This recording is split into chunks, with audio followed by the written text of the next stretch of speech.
Bismillahir Rahmanir Rahim, walhamdulillahi Rabbil Alameen, wa salatu wa salam ala Rasulillahi wa ala alihi wa sahbihi ajma'in wa ba'd. So this is lesson number 10 from the Ba'iyati Abi Firaas, and inshallah today we're going to get closer and closer to finishing. So we stopped on the 38th line. So now we're on line number 38, where he says, وَمَا زِلْتُ أَرْضَى بِالْقَلِيلِ مُحَبَّةً لديك وما دون الكثير حجاب. So here he's just talking about, again, he's going back to his cousin, and he's saying وما زلت أرضى بالقليل محبة. He said I still continue to be pleased with just a little bit of love that you show towards me, because obviously, again, this goes back to the issue of him leaving him in the prison in Rome. So he's saying, so even though you don't show me any love, I'm still pleased with the little bit that you do show. The little bit of concern that you still have for me. He's saying, he said, I'm still pleased with that. So he said, well, ma ziltu. Well, ma zala is showed, because zala, it means to stop something, to cease something, to cease. So he said, like zala and shay, zala and shay, it means to cease doing something. So when you say ma zala, it means that you continue. This is the exact opposite of ceasing. It means that you continue. So you say, like, for example, ما زال زيد يطلب العلم. Like Zayd is still, continues to seek knowledge. All right.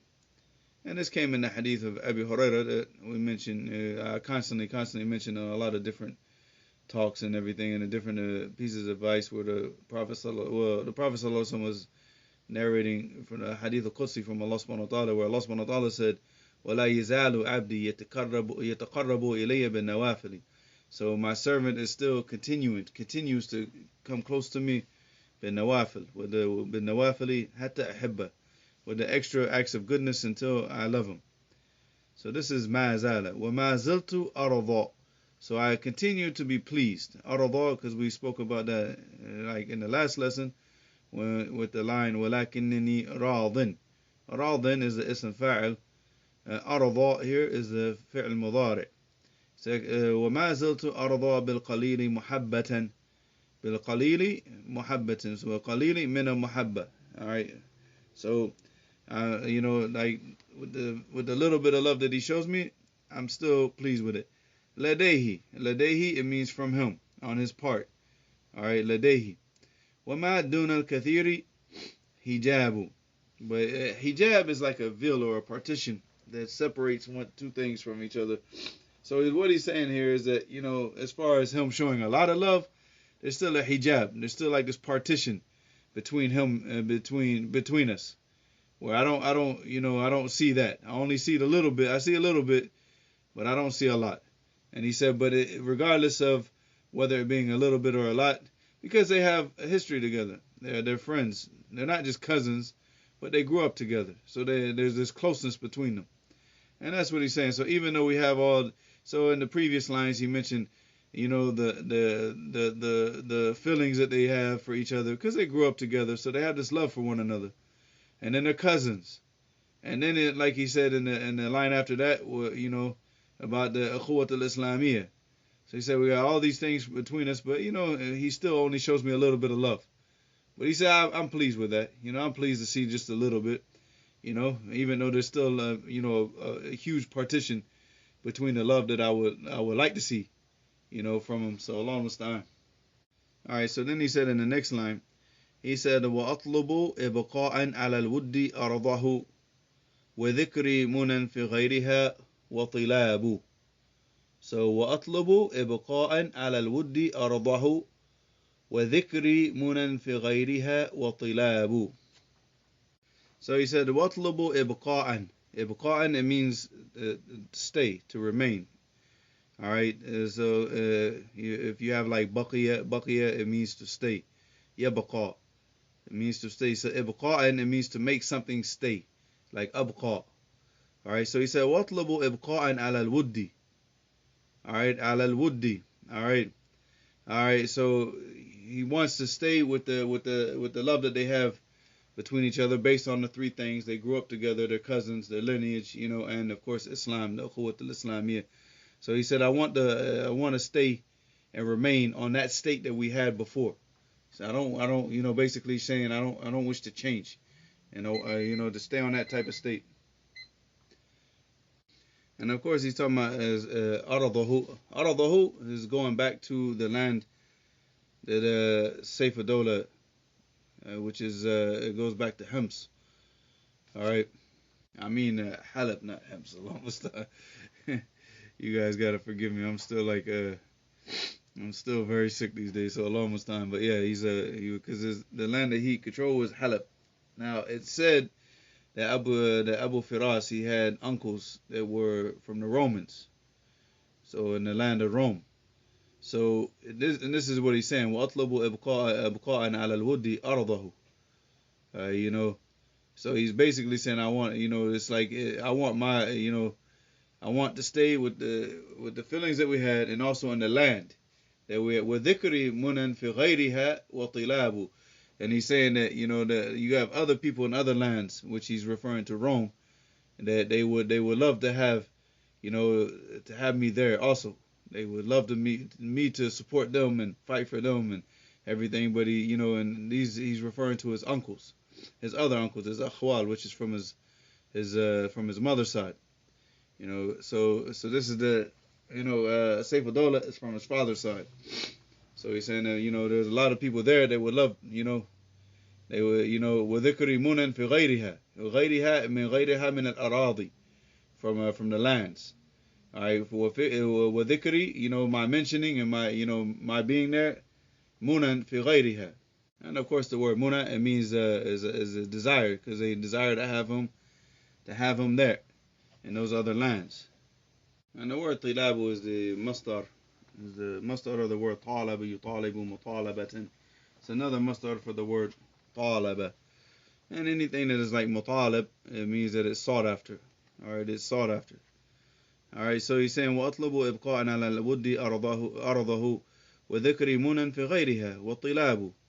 So he's saying, like, basically, to summarize all this again, he's saying that I seek to stay in the land of Saif ad-Dawla, and for the love that we all have for each other to remain as it was, even though, like he said, that there are other people in other countries, referring to Rome, that would love to have me there fighting for them. But he said I chose. He said I prefer and I choose to stay with Saif ad-Dawla and to fight against my uncles and against the Romans.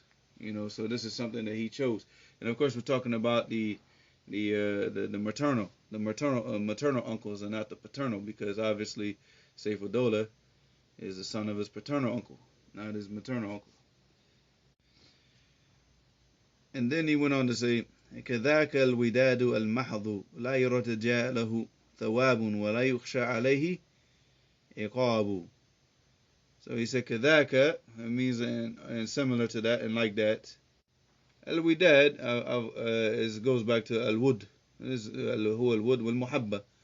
Alright, الوداد الود والمحبة. Alright, it goes back to the previous line. He's just using different words, because here he said وأطلب إبقاء على الود, and here he said كذاك الوداد المحض. Al-mahd is al-khalis. It means that there's no mixture. It's pure, like, something that's very, very, very pure. It's khalis, mahd. Alright. So anything that is mahd is what is pure. There's no mixtures, there's no mashuba or anything of that nature. And what he's saying here, he said كذاك الوداد المحض لا يرتجى له ثواب. So he's saying, like, with this pure love that a person has for a person, he doesn't expect to get a reward for it. He doesn't expect to get a reward for it, because it's pure love. What he's saying is that this is the love for a person based on all the characteristics that he mentioned before. That they grew up together, they're cousins, they're Muslims, so they have this type of pure love. This is not a type of love that's based on al-masalih, which is like basically like I benefit this from you, and you benefit from me this. If I don't get this from you, then I don't like you anymore. So this is al-maslaha. This person is maslahi.